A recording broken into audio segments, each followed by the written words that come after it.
ഒരുപാട് ആൾക്കാർ ചോദിക്കുന്ന ഒരു സംശയമാണ് ഈ ചെക്ക് കേസുകൾ ക്രിമിനൽ കേസുകളാണോ സിവിൽ കേസുകളാണോ എന്ന്. റീസെൻ്റായിട്ട് വന്ന ഒരു അമെൻമെൻറ്റ് പ്രകാരം ചെക്ക് കേസുകളെല്ലാം സിവിൽ കേസിൻ്റെ കാറ്റഗറിയിലാണ് വരുന്നത്. മുന്നേ ചെക്ക് കേസുകൾ ക്രിമിനൽ കേസുകളായിരുന്നു.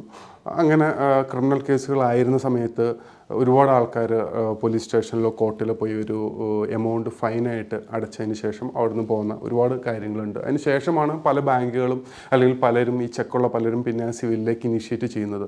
എന്നാൽ ഇപ്പോൾ എല്ലാ ചെക്ക് കേസുകളും സിവിൽ കേസുകളാണ്.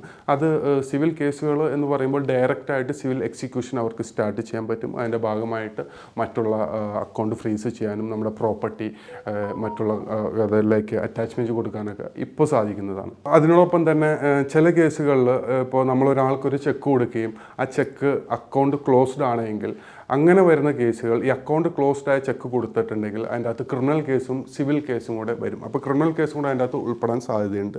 അപ്പോൾ നമ്മളൊരു ചെക്ക് ഒരാൾക്ക് കൈമാറുന്ന ആ ചെക്കിൽ ഇപ്പോൾ നിലവിൽ ആ അക്കൗണ്ട് പ്രവർത്തിക്കുന്നില്ല എങ്കിൽ അത് ക്രിമിനൽ കേസും അതിൻ്റെ അകത്ത് വരും. കൂടാണ്ട് സിവിൽ കേസും ഇനിഷ്യേറ്റ് ചെയ്യാൻ സാധിക്കും.